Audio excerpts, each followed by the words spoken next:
All right, we're getting started. Finally, we are gonna talk about Shogun episode 7 deep dive today, called A Stick of Time. We tried streaming earlier last week, but we had some audio issues, so apologize for that. But we are the Winter Hill Warriors. My name is Chenny Britt. I'm here with my boy Damon, and we're gonna break this down. Damon, any thoughts before we get into this episode? Much like our audio difficulties with streaming, Rome wasn't built in a day, and neither was Toranaga's rebellion efforts. This episode leaves us with a nice little cliffhanger at the end, which we hadn't gotten a ton of so far. So this was where we felt really a lot of tension build up, and the ending was not to spoil it till we get there, but one of the craziest endings of the season so far. Yeah, it's incredible ending. Kind of sad, but we'll get into it. So we start off and we flash back to 46 years ago when it's young Toranaga's first battle. So I think he's 12 at this point. So I think that makes him 58 years old in present day. But at this point, his second in command is actually Hiromatsu, which is hilarious because they go way back, man. Fucking 46 years, dude. But anyways, Toranaga wins his first battle against another adult warlord, Mizuguchi. And Mizuguchi commits seppuku, and Toranaga prepares to swing his sword to chop his head off. Pretty wild intro scene. What'd you think about that? It was really cool to learn more about Toranaga's origin story. And there was a line from the warlord that he executes about being pushed into an unwinnable war by fate. And that thread runs through the entire episode and sets a great stage for us. Yeah, you could see that Mizuguchi just low key respects the hell out of him. He's like, damn, this kid, he just beat me. All right. All right, we get to present day, and I think we left off the last episode. They started Crimson Sky, right? So then part of Crimson Sky is to have Toranaga link up with his half brother Saeki. So Saeki pulls up. They haven't spoken together in forever. You could definitely sense some tension.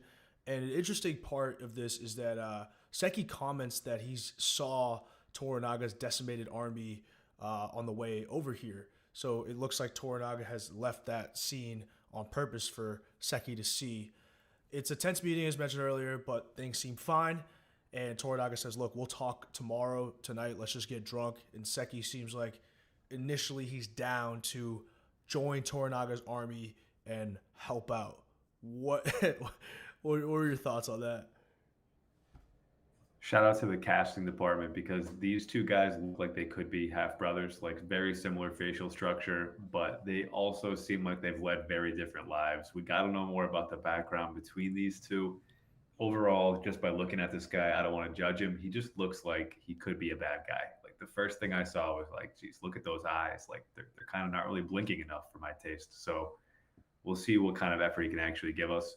Shout out to Blackthorn for not making a fool of himself. This was one of the few times he's done that upon meeting somebody new in the story. So, at least we got that to build off of. Yeah, Seki's got serious drip too. The fucking white armor is so Yes. fire. So fire. And yeah, as for not blinking, I saw Dune 2 again for the second time. And Austin Butler, I don't think he blinks at all in the entire movie. Nah, it was very much just like that. Okay, so before the dinner, we find out that Toranaga actually gives Seki a little present, and the present is he hires Kiku, the courtesan, to entertain Seki, and the rate that he ends up paying, or at least I should say that Mariko does the negotiation for him, but it's Toranaga's money. He ends up paying 300 mame per night, so that ends up amounting to 1,200 for 4 days. And apparently, like Toranaga thinks that that's super expensive, but I guess we learned that the owner of the tea house, Jin, actually gave a discount. So that 1,200 for 4 days rate is actually a discount, and it's in exchange for one stick of Toranaga's time. So I think one stick is just literally measured by how long it takes that stick to burn up. So she just wants some time alone with Toranaga to talk about something with him. Toranaga's pissed off overall, but this will be pivotal for the episode. Um, and then in that same, kind of little setting, Blackthorn then pulls up, and we always know what Blackthorn wants whenever he pulls up to talk to Toranaga. He's always trying to get back to his ship, get his men, but obviously Toranaga is not going to give him the okay for that right now. And Toranaga also tells Blackthorn that at tonight's dinner with Saeki, he can't have any of his pistols on him. He's got to have his swords because that's what a Hatamoto should be wearing. And Blackthorn's pissed off, but ultimately he kind of just agrees and bows down and says, "Look, I'm pledging my allegiance to you no matter what," and walks off. So, what do you think about that? Not too different from how they used the eightfold fence earlier in the season to send home the point of the episode and what they're building towards thematically. I feel like the piece of time deal is sort of in the same path that was. Um, if you're going to be bribing a guy with a courtesan to be able to join your side to butter him up a little bit, especially if he's already family, that should send some red flags off. Blackthorn will not drop it with these ships. If you had to take a shot every time this guy mentions to go get his ships throughout the episode, if you like binge this whole season in a day, you would not make it out that night. Like he just will not drop it at all. The idea of fate gets brought up again, which we saw earlier in the episode. What will be, and like, is Blackthorn actually going to be somebody who influences this positively? I think is probably a question that Toranaga has in the back of his head every time he talks to this dude. But yeah, that's kind of where we're at. Dude, to your point, it is crazy that Blackthorn just gets away with asking Toranaga for his ships constantly. Like Toranaga's patience for Blackthorn is so high, it's insane. Like it feels like he's hanging out with his little cousin who he had to entertain for the day, who keeps on asking to play the Xbox or something. Like it's kind of obnoxious. Yeah, exactly. Um, and speaking of Kiku, Omi, who we know is in love with Kiku, tries to pay a visit, but he sees that Jin is blocking the door and Kiku is already taken. Poor Omi, it's just tough when you're in love with a courtesan and basically her entire job is to entertain super rich, powerful, dangerous warlords. I mean, you're just in for a fucking tough ride, man. But Omi's sad, and Jin actually delivers some other interesting news, kind of lets slip about Blackthorn and Mariko's potential relationship. But ultimately, Omi is pissed, and now he's pissed at fucking Blackthorn even more. What'd you think? Sometimes I wonder if anybody's like sick or creative enough to on TikTok have like a "I'm in love with a stripper" montage set to all of Omi and Kiku's interactions. That's just what I think every time it pops up. This man's just gonna get burned, poor guy. Omi, he loves to show too many cards at once unless he's manipulating Nagakado. Everybody else seems to get the upper hand on him, and this is another situation. Jen looks like she is not afraid to get messy by divulging that little piece of info about Mariko's visit with Blackthorn to the Willow. It just kind of seems like she's looking to plant seeds to either stir the pot or something of that nature in the future. Yeah. That would be a hilarious montage to play. If I had more time, I would try to make that montage. Okay, so this I remember when I first saw this scene, I had to remind myself what the whole family tree situation in Shogun is because it can be so confusing. But Hirumatsu is Fuji's grandfather, and since Buntaro is Hirumatsu's son, that makes Buntaro Fuji's uncle. Maybe I'm just an idiot. Yeah. But yeah, that's like, all right. Yeah, there we go. Elementary school shit. So that's the family tree. Hiro pays a visit to basically Blackthorn's crib to go see Fuji, and we see that he's pretty. He's got a really soft spot for his granddaughter, and he brings Fuji the ashes of her fallen husband and son.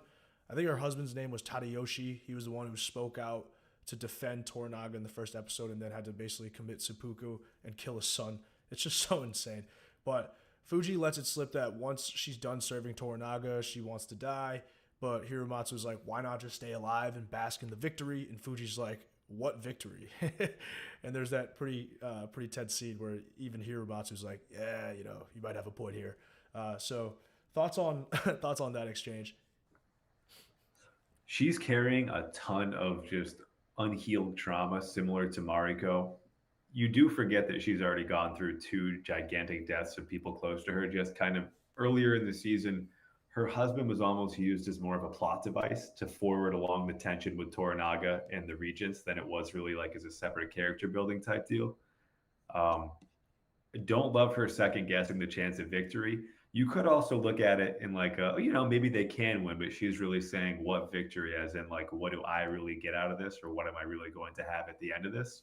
But it seems like she also sees the writing on the wall that they are an underdog in this whole face off here. Yeah, yeah. The odds are like that earthquake just fucked them over so bad, so bad. Meanwhile, like we see this fucking wild scene where Saeki is in the hot springs. So this fishing village is known for having really nice hot springs. So Saki's enjoying the hot springs, and everyone is just kind of standing around watching him, which is pretty funny. But Nagakado's there, Buntaro's there, Yabushige's there, Omi's there, and Nagakado, being young and dumb, he's pumped for war, way too overeager, and he ends up saying, "Man, I heard that your first kill on the battlefield is better than your first woman." And then Yabu is like, "Depends on the woman." I fucking love Yabu, man. He's so funny. But we kind of see this dichotomy between the young soldiers or young samurai like Nagakado, who haven't done shit yet and haven't really experienced battle, versus the older vets like Buntaro. Like they think it's all fun and games, but the vets are like, "Dude, this shit is serious, man." But yeah, thoughts on that? I like that connection that you make because to me, Buntaro is the perfect foil to Nagakado because one is born into a house of limited influence. I'm not going to say the Toda clan is like entirely like as inept as Mariko claims it is in terms of influence, but Nagakado is like, second to the top dog right now. But Buntaro has been totally cooked by war. You can see it on his face. Even though he lives for it and breathes for it, it's still what has slowly caused him to die, like right before our eyes. And you can see it every time he tries to interact with Mariko. There's nothing behind those eyes. Nagakado still incredibly green. Omi still stirring the shit. I think the way that they mentioned it when it comes up later on Toranaga's kill, when they reflect on that, we have some more good connections to make on that as well. Yeah.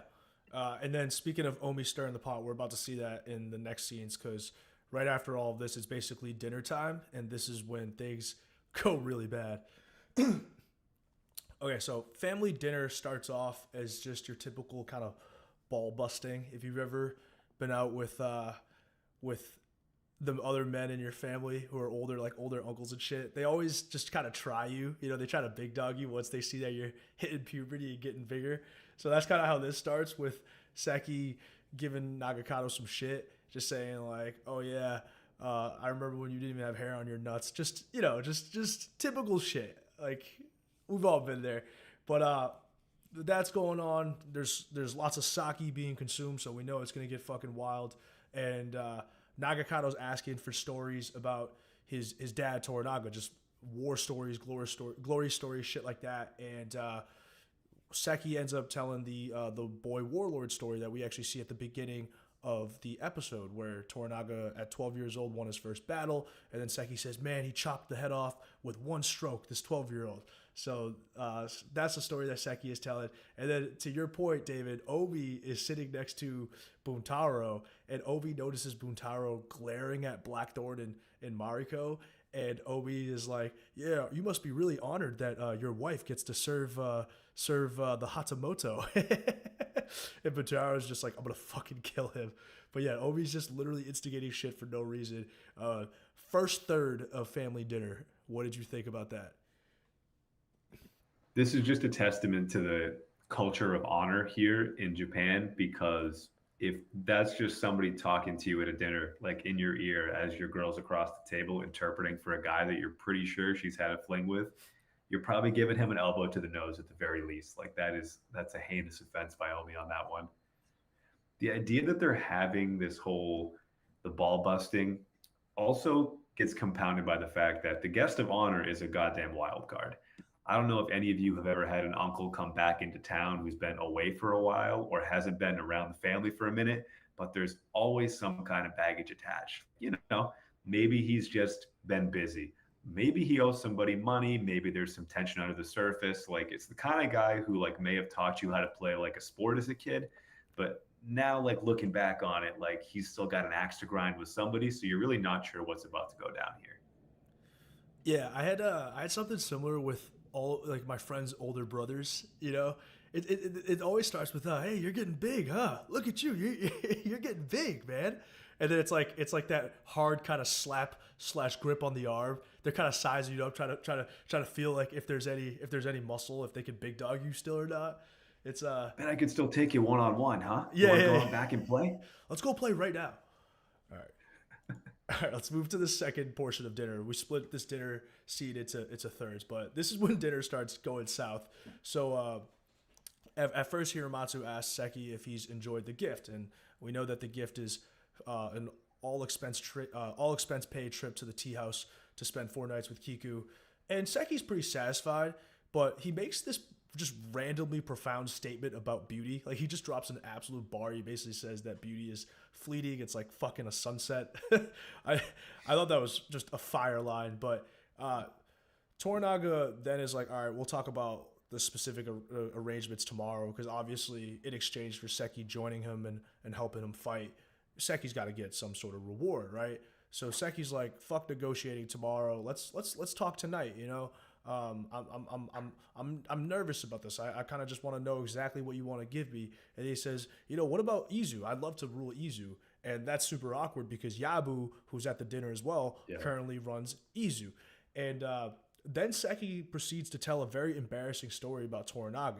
He tells Nagakado about Toranaga shitting himself when he was young. So apparently when Toranaga was young, he was sent away as a hostage to ensure an alliance with the Imatani clan, and as soon as his horse started riding away, he shot himself. So it's like a pretty embarrassing story for Toranaga, and the entire dinner is silent because everyone kind of knows that Seki just dissed Toranaga. This is where it gets super awkward. What were your takeaways from that? I was not expecting the next story to be about that. I was expecting something a little different than, hey, you want to hear about the time your dad shit his pants? Like that didn't seem like a real nice segue. So, I mean, we kind of understand why Toranaga maybe hasn't been cool with Seiki in quite a while. The Yabu's face when it was suggested that Seki might take over his arrangement as part of this deal was like priceless. It was just like eyebrows raised, just like, oh shit. But overall, this scene within itself probably packs even more tension than that Buntaro, Blackthorn, Fuji, Mariko dinner scene from I think an episode or two ago. This is taking the cake as far as like there's the most at stake here in this dialogue, and there's the most you can learn from these characters about the dialogue. One thing that popped out was when they talk about the kill, right? Toranaga's kill.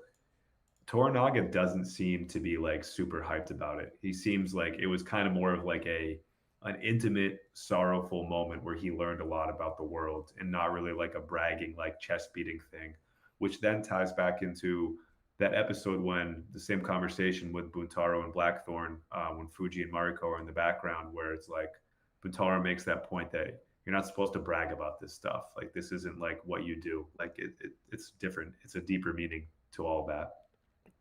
Yeah, and I definitely agree with the attention points because when during that Blackthorn Mariko Butaro scene, somebody might get killed if it goes really poorly. In this scene, you're talking about just this resulting in war. So the stakes are just so much fucking higher.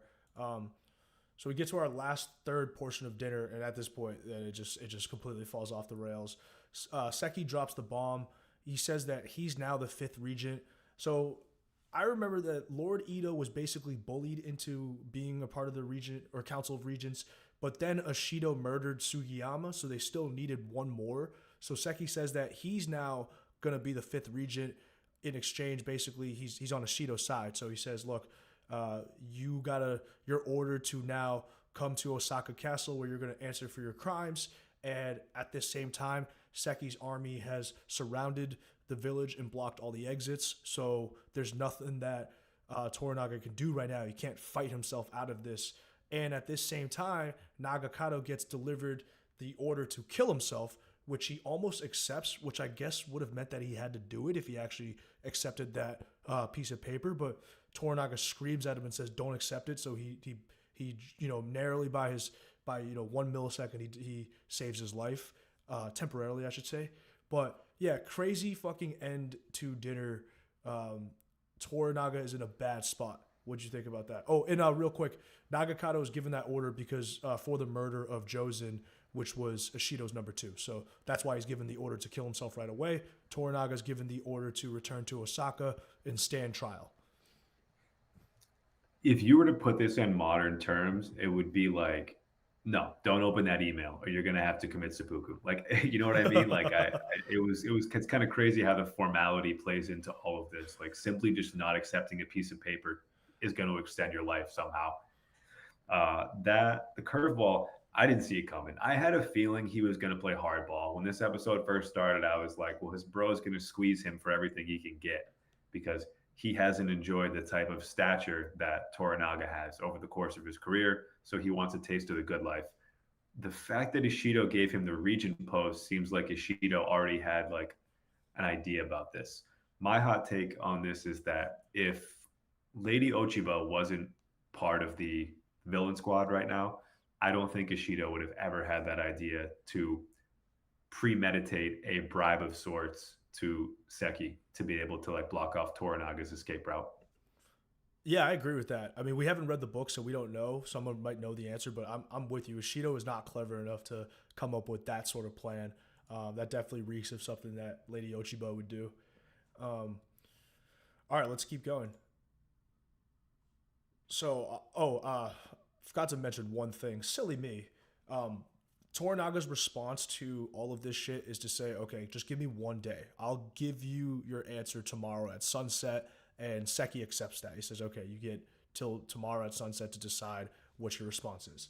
So we now are at the next day, and it's just doom throughout the entire village for all of Toranaga's people because they know that their time is ticking. By sunset, they're going to find out if they basically get slaughtered right then and there because they're outnumbered versus if it's only in a matter of time if Toranaga actually returns to Osaka. Blackthorn finds out all of this, and he's obviously fucking panicking, and he's pissed. He's like, well, we got to fucking do something.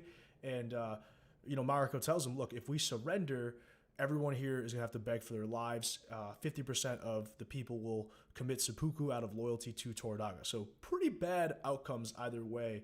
Blackthorn wants to try to escape to a ship and then try to scheme up some sort of plan to get out of here. Mariko and Fuji are just like, yeah, right, dude. Like, there's no way you're getting to your ship. Like, just deal with it. So this is the initial day of panic for everyone, and we first see how Blackthorn is panicking. He will not give it up when it comes to these ships, man. It is obnoxious at this point. Everybody's kind of in the snare of fate at this point. So that's what's happening right now. They've got to see how it all plays out, which connects into Toranaga's whole deal is that he doesn't want to be forced into something. But man, we've already passed those couple hurdles. Like this is the path right now. So at this juncture, you're hoping for some kind of a legendary John Madden type like halftime speech or some secret plan. Maybe a little Bill Belichick Spygate action to see if we can get an upper hand here because things are not looking too great right now. This is exactly when you need Bill Belichick, prime Bill Belichick. Just cameras, everywhere. Just do whatever you got to do to fucking get that dub. Or you just need a Tom Brady. But we actually get a glimpse of what Toranaga, the man himself, is doing, and he's just kind of in deep contemplation. And I think he's flipping coins onto this wooden structure. I don't know what the cultural background or significance of that is, but it's something I saw on Reddit. I just forgot what it was. Meanwhile, Saeki then delivers something to Yabu. He delivers a package to Yabu. And in this show so far, if you get a package in one of those boxes, you could almost guarantee it's going to be a head. So the package has the head of Igarashi, which is the eye patch general dude that was working under Yabu, and then Yabu initially sent him to Osaka to try to broker peace with Ishido. So Ishido's response is to cut off his head. So basically Ishido's like, fuck you, Yabu, you're done with me. Yabu just laughs because he's like, well, I'm fucking done. So that's that we get that, and now it's clear that Yabu has to be on Toranaga's side no matter what because Ishido wants his head on a stick. Just the way he opens up that box, he's just like, yeah, I think I know what this is, man. I think I'm good. I don't really need to take a look at my dead homie's face right now. You could do a whole spin-off of just Yabu's misadventures with Omi as like a whole side series, and it would be a terrific dark comedy. I would 100% watch that if we had a Yabu spinoff just to show how he even got to where he's at. That's a fantastic idea. All right, let's keep going. So Jin finally gets her one stick of time with Toranaga. So it's actually kind of interesting that Toranaga, even though his time is literally running out, he still is a man of principles. So he gives Jin his her one stick of time. Like he could have easily just been like, "Fuck that," I'm gonna die soon. I can't waste any time. But he's a man of his word. He gives Jin her one stick of time, and she requests that Toranago eventually give her an area in his hometown. I think it's his home city of Edo to basically run more tea houses. She says that she can, create a real business and bring just economic prosperity and protect a lot more of her girls, right? Like that's basically what she says. And Toranaga's like, dude, I'm gonna fucking lose. Like I can't give you any land if I lose. I don't have anything to give. And Jin mentioned something pretty interesting where she says, well, the great Toranaga is known for planning. It seems like a really, really obvious mistake to just leave the remains of your decimated army out in the open. And don't you have scouts and spies? Wouldn't they be able to relay to you if an opposing army was on their way? It just seems like a major oversight for someone as good as you. Like she's basically saying if you're truly him, then you wouldn't have made this mistake. So what's really going on here? And Toranaga doesn't respond at all, and she walks away and just says, "Yeah, I think I'm just, maybe I'm just an old whore." What did you think about that meeting? Personally, it gave me a lot more respect for Jin. She's always trying to scheme a way to be able to come out on top. She also seems very shrewd. So for her to be able to offer this parlay to Toranaga, it means that she's not entirely convinced that Toranaga is down and out. There's a reason that she's pushing for this. She wants to build essentially a classy, well protected red light district for her girls. And this also connects to that idea of like women in the show are treated as temporary, fleeting objects rather than full blooded human beings, which is part of the huge issue here. But she's trying to, win a little bit of battle in that fight as well. The old whore line was pretty hilarious because it was as if she was like kind of throwing all the disrespect that she's had over the years back to the guy who nobody disrespects. Yet he also, in a weird turn of events, is in like no position to tell her off and seems to be like a little bit rattled at the questions that she's asking him in general. But obviously, Toranaga is a one of a kind dude because not a lot of people would have given her this quote unquote stick of time. And all of these sticks are adding up. You can definitely tell by the end of this. Yeah, it's clear that she has her money on Toranaga winning this, no matter what. So, very interesting. This whole sequence of scenes is actually so fucking funny. But as time is continuing to tick, we then get a glimpse into what Blackthorn's doing again. He's now at the water, and Ishido's troops have pulled up on this pretty massive boat to block all of the waterways. So they really are surrounded. Then we see Buntaro talking to his dad, Hiromatsu, and he's like, let me escape to Edo and get support. But Hiromatsu says, there's just no way you're getting out of here without being spotted. They have every single like exit path covered. And then we also see Nagakado kind of pushing his dad, saying, what's the plan? What's the plan? Are we ready to fight? Are we ready to die and spill blood? And his dad's just like, dude, why is it always the motherfuckers who are never in any action who always want action? And dude, Nagakado just wants to make his dad proud, man. Like, I know he's a fucking shithead and he's a Nepo baby, but dude, he just wants to make his dad proud. And, man, Toranaga just doesn't give him anything, man. But, yeah, what'd you think about that perspective of all those dudes? It's a very counterintuitive comparison, but this reminds me of if anybody who's watching has seen The Wire. Whenever you have the when the gangs are trying to plot the next move, or for that matter, when like McNulty and the crew are trying to plot their next move, there's always like those guys who are lower on the totem pole and who are trying to like stir something up and try to like push somebody ahead to a decision. And then you have that wise figurehead who's just like, not now, let me cook. Like, this is not the time. Be patient, that kind of deal. Yeah. It's definitely similar to The Wire. We should end up breaking down The Wire at some point if we can get the time. Let us know in the Absolutely. chat if you want us to break down The Wire. Let's keep going. I'm gonna make This like 5 fake screen names and comment that we should do the wire anonymously. yeah, just make bots and then just comment. Oh, you guys should definitely do The Wire.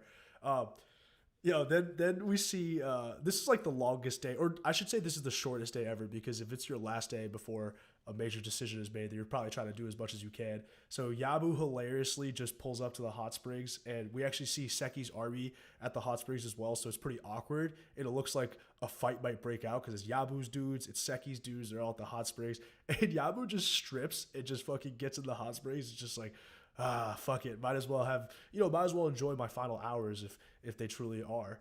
And we also see Nagakado and Omi chilling at a separate hot springs, and they're actually both reminiscing on the good old days, right? So even though it was boring for Omi to run this fishing village, it was peaceful, right? Like he didn't have to worry about fucking getting his head chopped off. So they're just kind of just having just like a homie talk, and Nagakado's like, look, there's no way my dad's gonna surrender. That's just not my dad. And Omi's like, well, we look pretty outnumbered. We look like we're in a really bad situation. Um, what'd you think about that? Because Seki's about to pull up and change the scene entirely. But quick thoughts on Yabu and then Nagakado and Omi.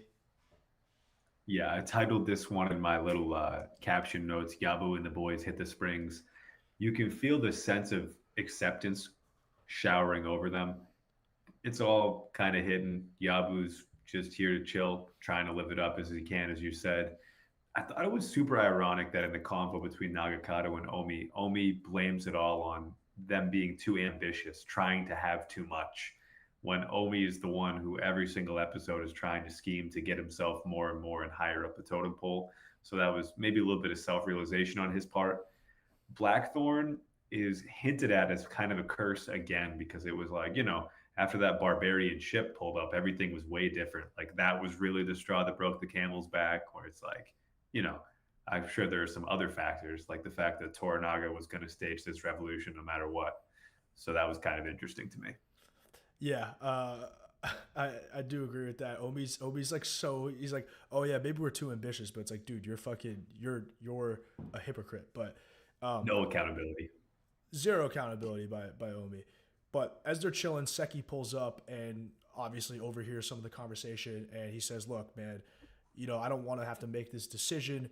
I don't want to have to go against Toranaga, even if I can fucking dislike Toranaga at times. That's still bro. That's still my family. But ultimately, legacy means something." And Nagakado's like, "Well, what if you have no honor?" He's like, "Dude, all that shit is pointless. It's all about legacy."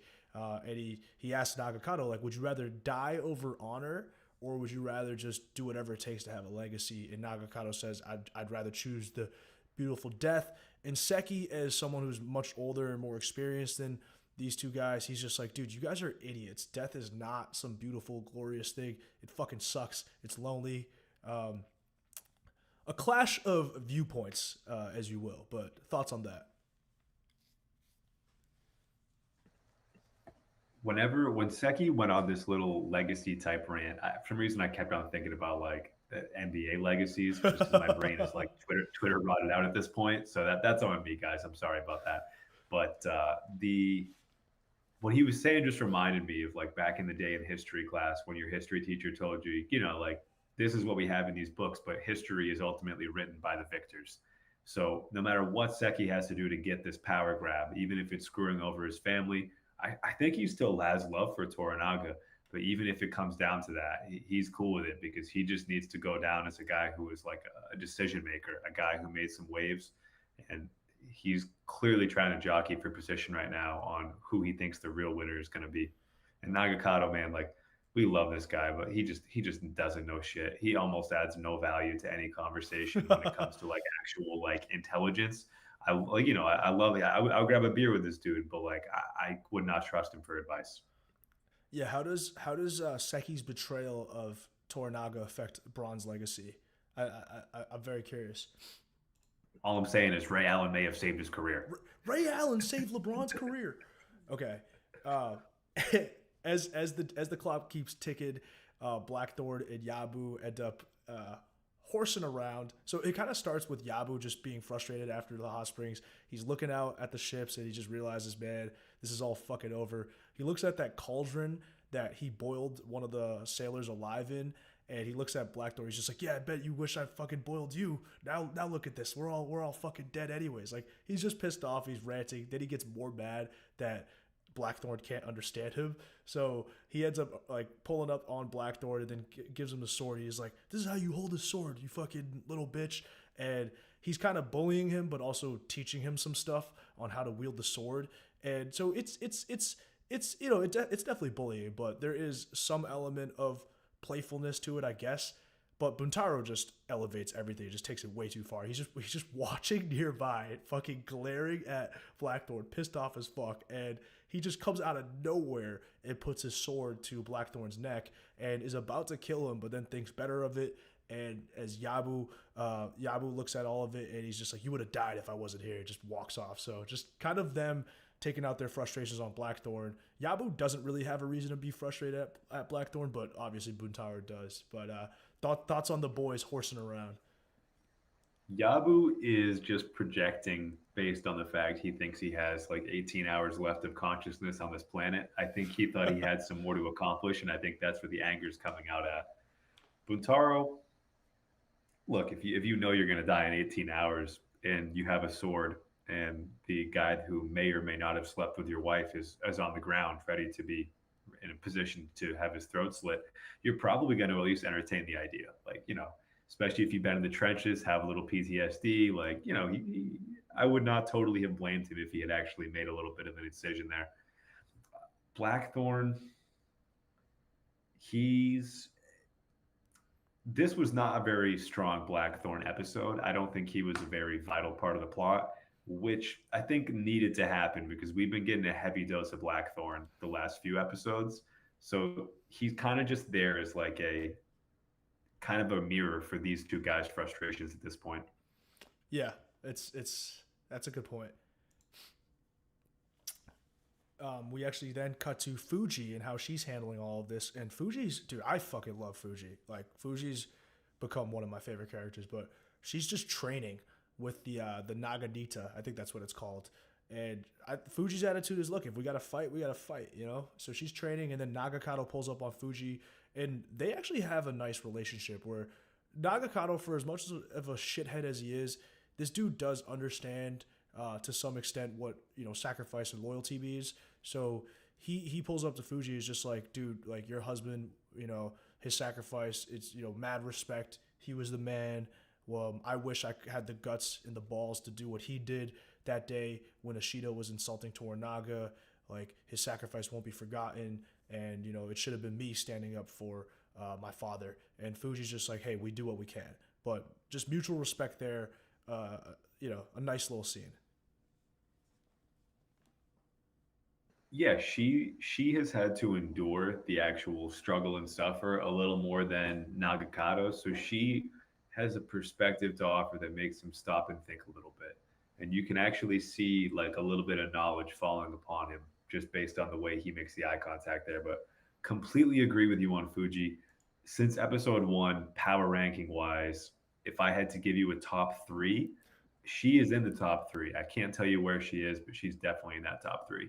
She's got way more depth. She's a badass. She doesn't take any shit. And she's like basically she's like working through her losses in a way that is ultimately just pretty respectable. Yeah, Fuji's like what those fucking alpha male content creators are like, yo, you gotta get in the gym. Fucking after a breakup, you gotta get in the gym. Fuji's just being mad productive and just getting shit done and running things. Kudos to Fuji. Who else is in your top 3? No order.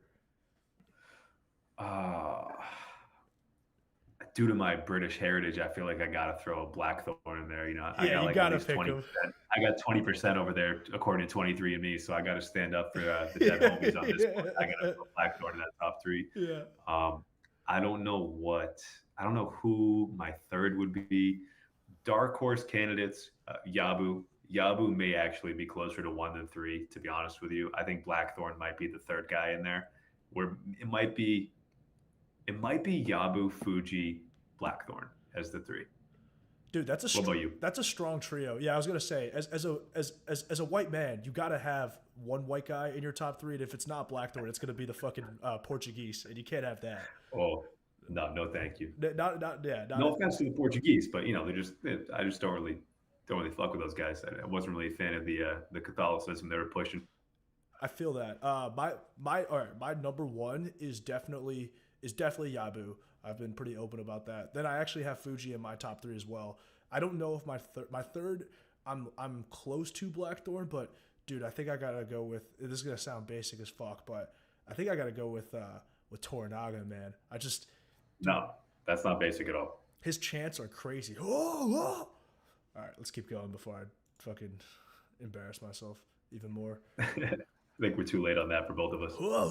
Um, so Toranaga, he's spending his last few moments writing up a new will, and he passes on lands in Okazaki to his grandchildren. So he's just kind of distributing all of his stuff, which once again I find interesting because if he loses, none of that shit is his. So it is odd that he's even doing this, but he actually gives Jin her 2 cho of land. I don't know what cho are, but let's just say he gives Jin like 2 blocks of land in Edo. Yeah. So he gives Jin her wish in his will, which is very interesting.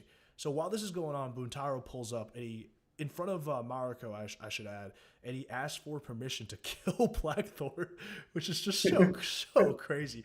And his reasoning is that he's basically accusing Blackthorn of making moves on his wife, Mariko. And Toranaga reverses it. He's like, well, if you're accusing Blackthorn, you got to accuse Mariko as well. So if you want to kill Blackthorn, then since under their customs right now at this point, Mariko is Buntaro's property since she's his wife.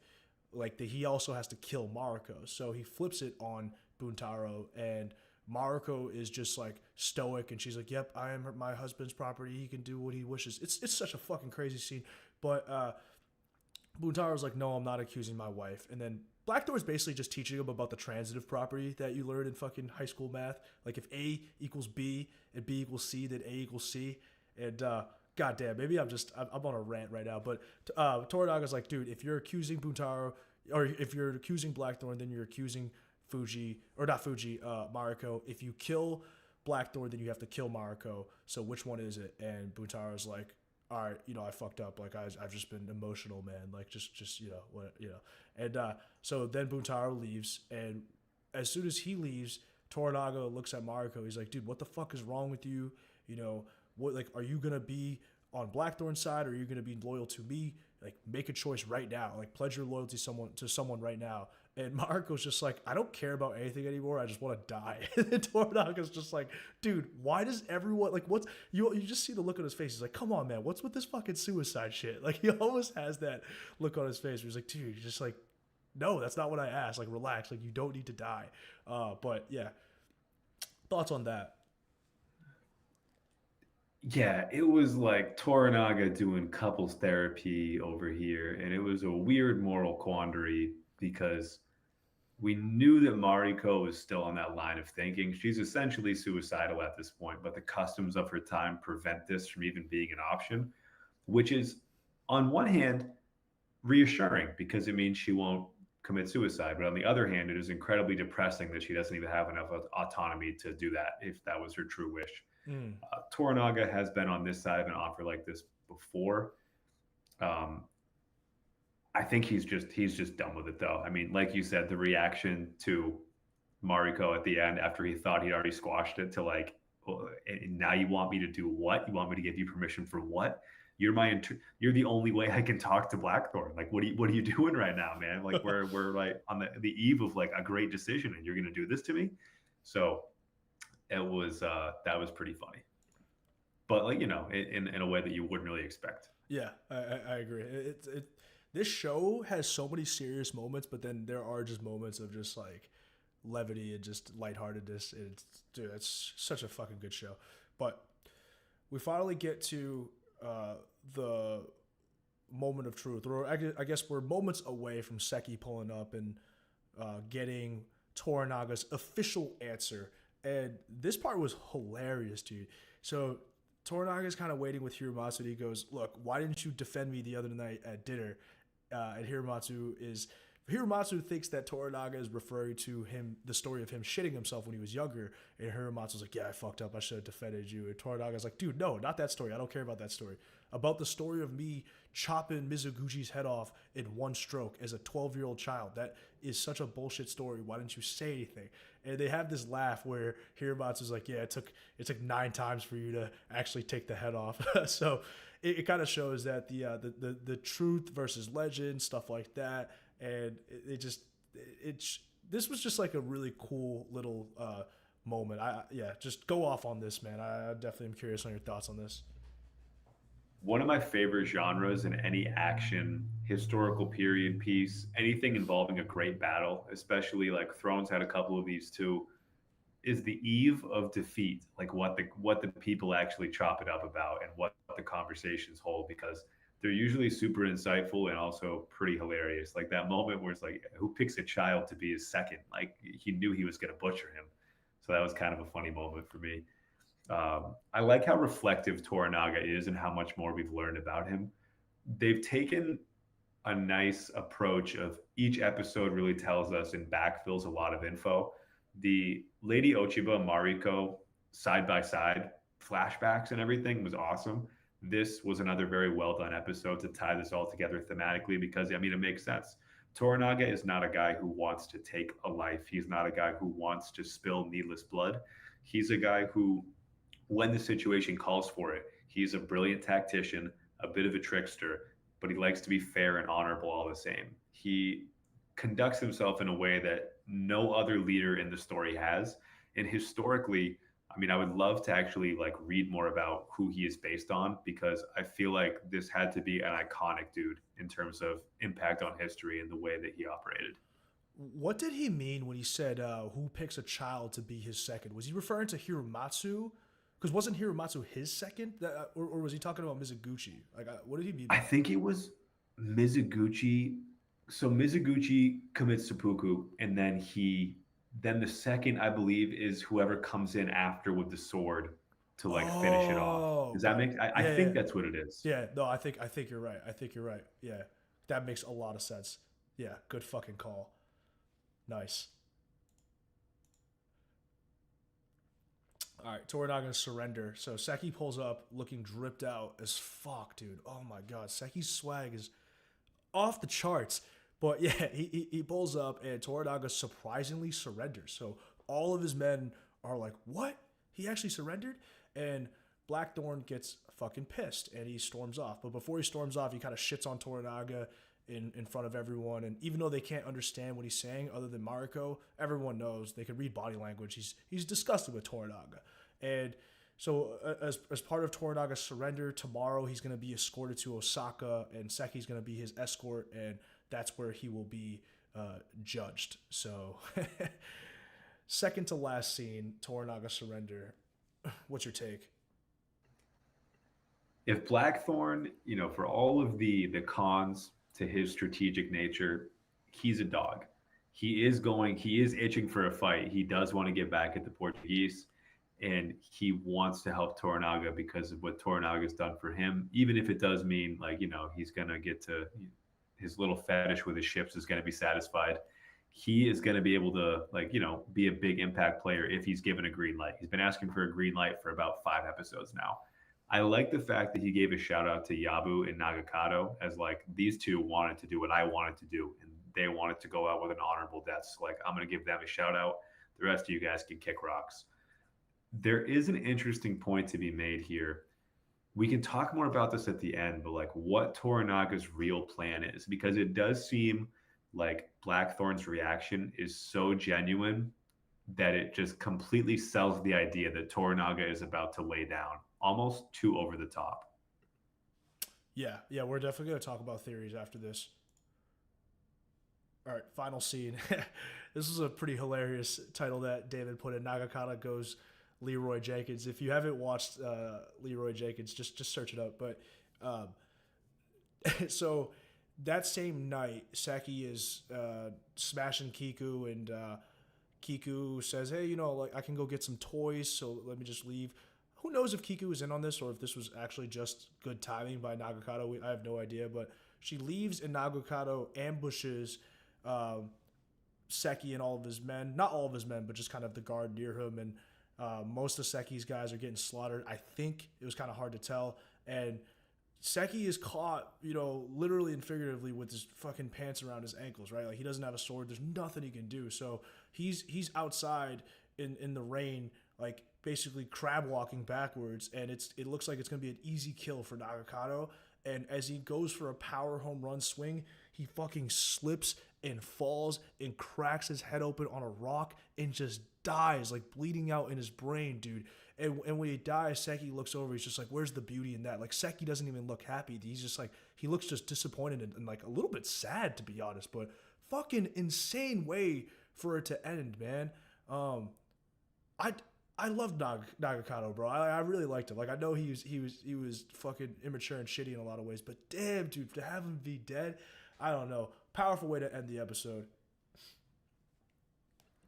Yeah, it felt like we just watched our little brother die in some ways. Like he always meant well and he had a heart of gold. To see that be the way it went down was kind of sickening. However, it makes a lot of sense because this is a guy who has been talking about, his kills, like the fact he was so eager to pull the cannon thing off with Jozen earlier in the season, the tension that he had with Seki from the jump, especially when Seki was kind of busting his balls a little bit, and then the tone of that conversation shifted with the turncoat Benedict Arnold nature toward his own father. I think poetically is like this is what happens when you're too overeager, when you don't plot things out correctly, and when you pursue things without really checking them over a couple times. Like this is the drawback to this kind of impulsive behavior, which made sense to me from a theme perspective. And then the whole like stick of time thing, like, Nagakado has now spent his last stick of time trying to do this. Another alternate title I had for this was Kiku sent it to OT. If she is if she pulled this off, she had to have been like Jin had to have known, right? Like I don't know what the information exchange is like. I don't know if Jin went back. Maybe I'm off base on this, but I feel like more people than just Nagakado and Kiku and the couple of dudes that were with them trying to pull this off knew about this. So I'd be interested to see in the fallout for next episode, like who knew about it, what's the impact, and will there even be a time jump, or will this pick up immediately after? And will there be some kind of like a melee that we get to watch unfold? Yeah. And full disclosure, I don't think either of us have watched the episode 8 preview yet, but I guess now we have to figure out there's three scenarios, right? There's if and we're assuming that Toranaga was not like had no idea that Nagakado was doing this. So not let's say Nagakado did some fucking rash shit on his own accord, but big picture, is Toranaga actually surrendering, or is he? If he's not, then he could potentially this could be part of his plan, right? Where he's purposefully looking as weak as he can so he can get a fucking a wide open ramp into Osaka Castle and then basically pull a Trojan horse type of maneuver. And if that's what his plan is, then is Seki in on it or not? So like I actually have no fucking idea. Like I'm assuming Toranaga, like both of us assume that Toranaga have some sort of plan. It's kind of hinted at with the interactions with Jin, but I don't know if Seki is in on it or not. That part I really can't tell. So what like I guess we're just going to discuss some theories for the last minute or two of this stream. But yeah, what are your theories? What are your thoughts? If Seki is involved, then it just makes Nagakado's death all the more pointless, which really sucks. There's a chance because Toranaga as a guy, like as like a tactician, the guy in charge here likes to sell what he's putting out there. He doesn't like anybody to know what's going down because he likes to keep things as genuine as possible. You think back to earlier in the season when he sneaks away from Osaka himself. Um, he is not really trying to give the his full playbook up. When he pulled up to the fishing village, and then he was just like, "Hey Yabu, sorry Yabu, I'm actually going to peace out after 30 seconds of ramping your boys up here, and now I'm going to go back and do more important stuff." Nobody actually knows the full story of what he's plotting except for him. His conversation with Jin may have been her trying to peel back the curtain to get some insight. Like, picture you're about to place like a March Madness bet, and instead of like, really just kind of going straight up with it, you want to talk to UConn's coach and be like, so, you think Klingon's going to be good to go? You think he's going to be playing pretty well? Because, Zach Edey's tough to stop. I felt like she was just trying to get a better angle on like where his head was at so she could figure out if he was plotting or not. Yeah, and if let's say Seki's in on this plan where he and Toranaga are gonna act like they're now beefing, and Seki betrayed Toranaga, so then they could just get inside Osaka and then they'll have double the army. If that's the case, the Nagakado's death is gonna like fuck things up potentially so badly, because I like Toranaga seems he's a patient dude, so he's gonna know that it's not Seki's fault. Nagakado just went off on his own, but it could explain why Saeki also was just like, damn man, what the fuck is your problem? Like it's like you had no idea what we were up to. Just man, you got yourself killed, because you were just way too reckless and you weren't patient. So it'll be super interesting. It'll be interesting to see because you had said earlier that Blackthorn's outburst when Toranaga surrendered, it seemed so genuine, and it was so wild and spontaneous in the moment. Like I wonder if Blackthorn was maybe in on it or not, or is it just Toranaga and Seki and maybe Hiromatsu that are in on it? Like I'm so interested to find out, like you said, who is actually in on this plan if Toranaga has a plan. But man, we're almost at 1 hour. Obviously episode 8 is up next. We're gonna fucking break that down sometime this week as well. Damon, final thoughts before we end this stream? Final thoughts on this one. I'll make a little comparison here that bridges both WWE fandom and Lord of the Rings. will in this Royal Rumble, will the Portuguese be the guy in the corner, the person in the corner, like with the steel chair waiting to be tagged in to be able to deliver an equalizing blow here? Like, are they going to pull up like Gandalf at like, Minas Tirith to like equalize everything out and make it all go well? Or are they going to stay in the background? Because I feel like they're the only power player that Toranaga could tap on at this point in this conflict here. That would make a big difference. Yeah, that's a great point. Like, are we going to see the squadron from Macau or nah? Who knows? But can't wait. 3 more episodes left. Appreciate everyone who joined the stream, watched this. Appreciate you if you're watching on the replay. Hopefully we didn't have too many technical errors and stuff like that. But catch y'all later. We'll be back with episode 8.